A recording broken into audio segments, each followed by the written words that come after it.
Hey, what's up guys, Nick here, welcome back to another exciting video. In today's video, I'm going to be talking about Halo Infinite and basically everything that I disliked about the game. I know, surprise, surprise, UberNick dislikes something about Halo. Obviously, I really love the game. I actually think it is fantastic. It really did blow a lot of my expectations out of the water, but just because I like the game does not mean that it was perfect, and there's always room for improvement. So in today's video, I just want to go over some of the things in the game I disliked and just kind of overall thoughts on the game. So if you do enjoy today's video, make sure you drop a like down below and subscribe if you're brand new. I would really appreciate it. But yeah, let's get into today's video and everything I disliked about Halo Infinite. So let me start off the video by saying that I played the flights on my Xbox Series X on performance mode, which basically means I got to play the game at 120 FPS. The performance of the game on my Series X was beautiful. I saw some people on PC said that the optimization was pretty good, while other people said they were having some struggles, but hopefully all of that will be ironed out for release.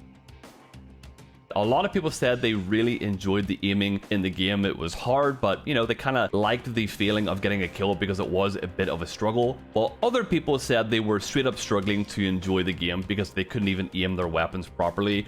And to be honest with you, to some extent, I was one of those people for a little bit. I found the game somewhat awkward at times simply to shoot my weapons. I find it just not that fluid, I guess is a good way to put it. After I put more hours into the game, I did find it to be a little bit easier, but overall, I think the aiming could do with a little bit more work. I know that they're trying to balance the game for both console and PC, so they have to kind of find that nice balance for the aim assist. But say, for example, you're a really newbie player and you pick up the game for the first time ever, you don't want to be put off the game simply because you can't get a simple kill on a standstill target because you can't aim your gun. And I get it, we're all professional gamers at heart, but you gotta think of the noobs, okay? You gotta think of these fresh players that are going to be trying Halo for the first time ever. So striking that balance between very skillful but also not anti-new player is very important.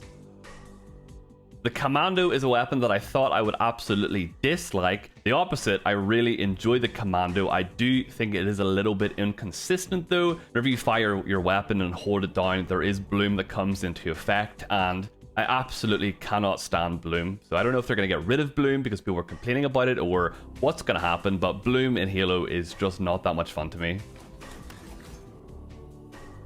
Next up, we got the Pulse Carbine. The Pulse Carbine is a weapon that I've been trying to get into, trying to understand, and it just is not clicking with me. I don't know, the Pulse Carbine is not that fun to use for me, and I know there's a specific way to use it, so I'm probably just using it wrong, but I feel like if I pick up a weapon and I'm trying to use it and I'm just not having fun, then it's the weapon at fault. So I would like to see the Pulse Carbine possibly having faster tracking. Maybe the bolts can move at a faster speed so it doesn't feel absolutely useless beyond a certain range. Next up, we got the Plasma Pistol. The Plasma Pistol needs a mega buff in this game. The PP is absolutely useless as is. It does not strip shields as fast as it should, and it also has now lost its ability to EMP vehicles, which I'm not upset about. I actually don't really care that it doesn't EMP vehicles, but I'll get onto that. But I think the Plasma Pistol definitely needs a buff. I think the charge shot also needs to shoot faster because I straight up could not hit anyone with the charge shot no matter how much I tried. It does not need to be like Halo 5's, which is way too easy, but making it a little bit faster would be nice. Okay, now we're talking about the Sidekick. 343 absolutely love their sidearms. The Halo 5 Magnum was a monster, and the Sidekick is much of the same. It's not quite as strong as the Halo 5 Magnum, but I did find myself using this thing as a primary weapon a lot more often than what I should. It is meant to be a weapon that I pull out just to clean up a kill, whereas I was kind of pulling it out straight off the bat and trying to kill enemies, you know, in any situation with it. I think the Sidekick does need a bit of a nerf. I think it is a little bit too powerful. There are times where shooting people with it does feel a little bit inconsistent, but I don't know. I just think personally the Sidekick is a little bit too strong. Okay, the Sniper. The Sniper is probably my favorite weapon to use in all of Halo, and the Halo Infinite Sniper is no different. It took me a little bit to get used to it, but once I was accustomed to this weapon, I absolutely adore it. It kind of reminds me of the Halo 3 sniper, where it's a little bit awkward to use. Not everyone's going to be able to pick it up and hit a killionaire with it. Far from it. You'll be lucky if you can even hit all 4 of your shots in the mag. But whenever you do get a cool kill with the sniper, it feels very satisfying. I do think it is still a little bit too awkward to use. While I do like the challenge, it is very, very hard to use at some points. I also think no-scoping with the weapon is very, very hard. I'm pretty sure there's like random spread or something like that with the first shot of the no-scope with the sniper. I think this is maybe to offset, you know, mouse and keyboard players just absolutely no-scoping everyone. I don't know if this is the way to do it. I don't know if that's exactly what is wrong, but something about no-scoping with the sniper does not feel right. Okay, now the Heatwave. I absolutely love this weapon. It's basically a forerunner shotgun. The problem is, even though it does have 2 different fire modes, I just don't find it to be as effective as I would like it to be. You can either shoot horizontal or vertical, which is really nice. It lets you decide on how you want to use it depending on your situation. But I do think it needs a slight buff in damage, but everything besides that is really, really spot on. I really love the aesthetic of Bazaar. I think visually it is really, really cool, but I do have a bit of an issue with the middle area of the map. Anytime that I was playing a Slayer, it just became a bit of a fight across the big gap with everyone's sidekicks and ARs, and I just don't find that enjoyable. Eventually one person would break out for either the rockets or the power-up. They would get slayed immediately, and then the game would continue from there. So something about that initial engagement on Bazaar was always just not enjoyable whatsoever for me. Loved Fragmentation. I know this video is everything I disliked about Infinite, but there was also a lot that I did like about this game. But Fragmentation is a really awesome map. I think the loot caves are a really cool concept, and the fact that the vehicles come down in pelican drops is really interesting. But I do have 2 points to make about these things.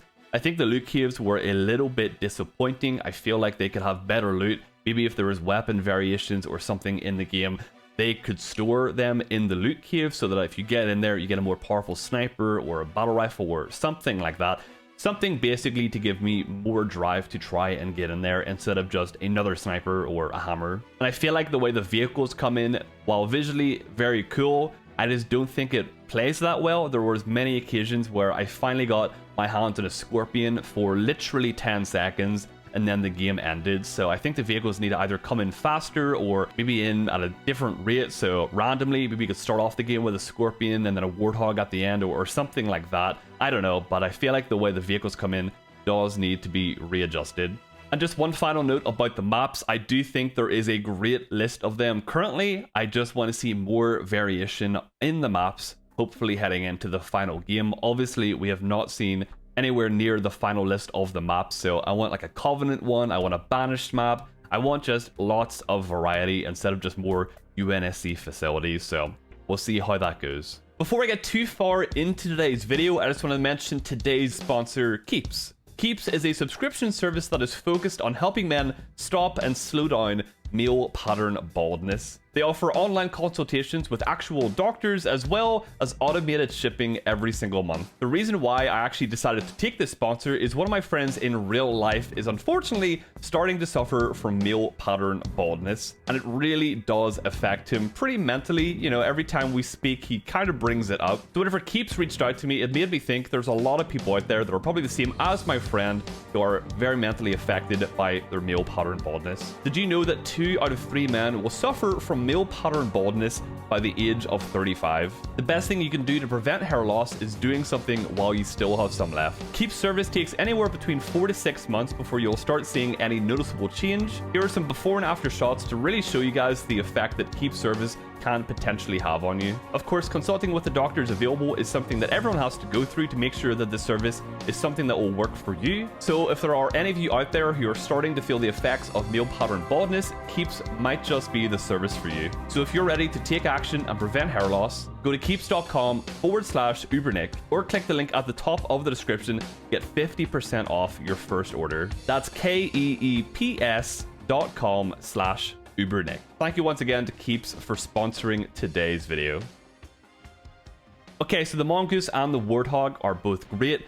They are extremely fast. I do think the Mongoose maybe is a little bit too sticky to the ground though. Something about it just feels a little bit unnatural whenever you're driving it, but overall, I do love how fast they are. Makes me think maybe they're built that way for the campaign so you can actually get across the map at a speedy rate. But I don't know, something about them in multiplayer felt maybe just a little bit fast on the mongoose side of things.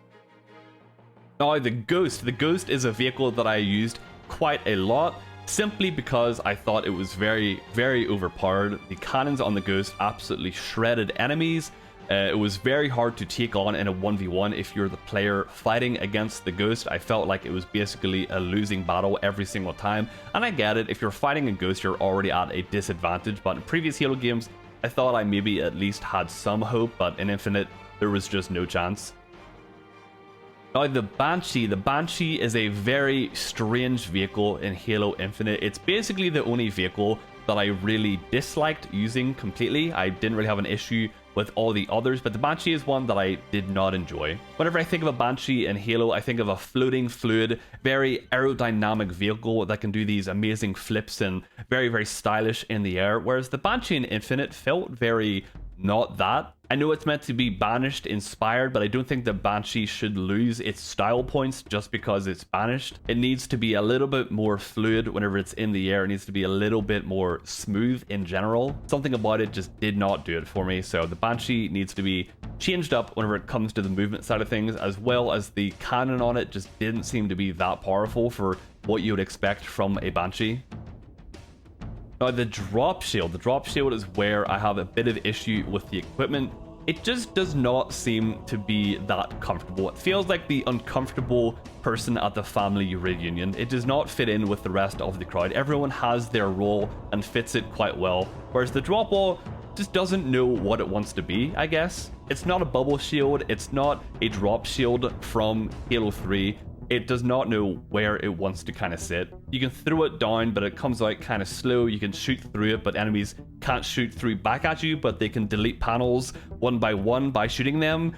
I don't know, it's kind of strange, I don't know. And I don't know if me saying just buffing how much damage it takes is a good answer, because it just becomes a drop shield from Halo 3 at that stage. So the drop wall or drop shield, whatever it is called officially, I think is kind of strange. I think they need to relook at this bit of equipment, because some people kind of liked it, some people just didn't like it. I don't see anyone out there that absolutely loves it. If you're one of those people, please drop a comment down below letting me know why you loved this piece of equipment, because for me, it just felt kind of weird. So I've seen quite a few people mention this about Jeff Sticer being missing from Big Team Battle. I am in this camp. I do think Jeff needs to return to Big Team Battle. I get it. You have your AIs, and I do love the AIs. I think they are hilarious, and I'll be honest, I thought I would dislike the AIs initially. I feel like I'm going into a lot of these things thinking I'm going to dislike it and then being, you know, proved wrong. But I think the AIs are dope. I really, really do enjoy them. But I think Jeff Sticer is far too iconic to not have in there. You know, the amount of times I got like a triple or an overkill or something like that, hoping to hear him in the background and he just wasn't there, was kind of disappointing. So I would love to see Jeff return for BTB. I do want to mention player outlines very briefly. I do think player outlines are something that no matter how much you hate or dislike are not going to go anywhere at this stage. We have to learn how to live with it and also hopefully give feedback to see them get improved. My biggest issue with the player outlines is I think they give away your position across the map far too easily. I don't know if this would work well whatsoever. It might completely break game design in some way that I'm not thinking of, but maybe with the player outlines, it only becomes visible whenever you're at a certain distance away from the enemy player. For example, if I'm on Fragmentation and I'm looking down towards the enemy base, but I'm quite far away, I don't want to have the enemy location necessarily given to me for free, because it's just not fair if someone's trying to be sneaky. Maybe if they run out of their base and gets closer to me, their player outline then fades into view so that it becomes obvious, hey, there is a player there, but only because, you know, they're obviously on my screen then. I feel like if someone is crouched across the map, I shouldn't get a free outline, because it just feels unfair. It does not feel like the enemy player had any real chance to avoid me spotting them then. But that's gonna about do it for today's video, everyone. Hopefully you enjoyed hearing my thoughts on some of the elements of the game. As it's pretty obvious, I do enjoy a lot of the game, but there are some things that I am not a huge fan of. But I don't think there's anything in there that is a major game-breaking thing for me. I don't think there's anything that I'm necessarily super worried about. But if I missed anything, which I definitely did, you know, there's stuff I could talk about, like the red reticle on PC, but I didn't play on PC, so that didn't really affect me. Maybe something more with aiming or anything like that. If I missed something, start a conversation down in the comments. I would love to read through all of your comments regarding this game. It is out very, very soon. We're literally in like almost the final countdown. We're like a month and a half away now from this game, which is mind-blowing. So hopefully you guys are excited. I am so ready for Halo Infinite. I just want it to be the best game possible. I really do. So with all our feedback, we can hopefully get it there. But if you guys enjoyed today's video, make sure you drop a like down below, subscribe if you're brand new, and I shall catch you in the next video. Bye!